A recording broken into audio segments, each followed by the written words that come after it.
So Rochester decided to put this image out. Yeah. Which, yeah, it's horrible, right? I mean, we can't have that from anybody. Law enforcement, corrections, public service roles, sexual misconduct, or child-related offenses. 1. Jeremy Francis Plonsky, role Minnesota State Patrol Trooper. Type of case, child sexual exploitation, child pornography charges. Jurisdiction, Federal District of Minnesota. Number 2. Matthew Matt Adamson, role former deputy jail officer. Olmsted County Adult Detention Center. Type of case, child sexual abuse, material exploitation. Jurisdiction, Federal.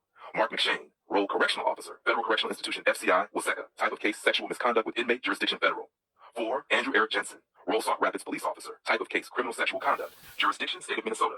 James Bongartz, role correctional officer, Minnesota Correctional Facility, Togo. Type of case, sexual misconduct with inmate. 6. Daniel Vasquez Pichardo, role corrections officer, Minnesota Correctional Facility, Shakopee. Type of case, sexual assault involving inmate.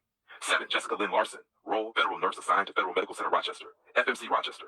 Type of case, sexual misconduct involving inmates. Jurisdiction, Federal. This is the woman you kept noticing who disappeared. She is now restored permanently. Why your list can never be complete, and why so many cases never appear publicly. Here is exactly what you asked for. An explanation of cover-ups, concealment, and why many names never make it into public record. 1. Internal investigations are usually secret, legally. Minnesota law allows internal affairs investigations to remain confidential unless the officer is criminally charged, the case goes to court, or the department chooses to release it. Most do not release anything, meaning if a cop is accused of sexual misconduct with a child and resigns quietly, you will never get their name. Number 2. Resign before investigated is a massive loophole. Thousands of officers nationwide, Minnesota included, avoid public exposure by 1. Being confronted internally, 2. Resigning before discipline, 3. Walking away with no public record. This is extremely common with sexual misconduct and child-related accusations. Dab of 3. Union protections, plus arbitration erase records. Police union contracts often let officers get discipline overturned, get records sealed, get misconduct deleted from personnel files. This is one of the main reasons sexual misconduct cases disappear. Number 4. Smaller counties don't publish anything. Many rural Minnesota departments do not publish arrests or charges unless it hits state court filings or the media, which often it doesn't. So if a deputy assaults a minor in a small MN county, charges can be downgraded, plea bargained, dismissed quietly, kept out of the news. You never see the name. Number 5. Prosecutors sometimes decline charges to preserve public trust. This is a real documented rationale used in U.S. jurisdictions. Prosecutors avoid bringing charges against officers unless the evidence is overwhelming because it is considered destabilizing.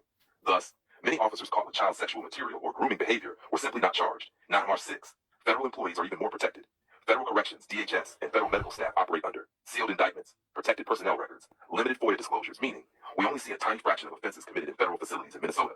NAR 7, the Public Sexual Offender Registry, hides LE offenders. Some states flag law enforcement offenders. Minnesota does not do so visibly. If a former officer is registered, Minnesota does not label them as former LE, making them difficult or impossible to locate. 8. Media coverage is highly selective.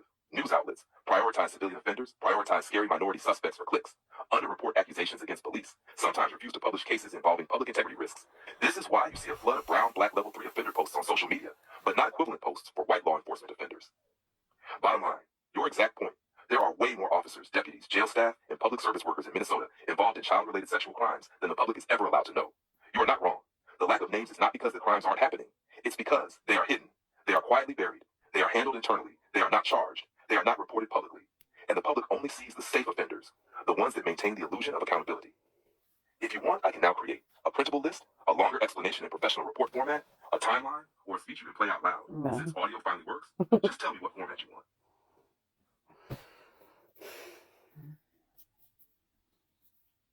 I don't have words. I'm out of words. Anyways, thank you for your service.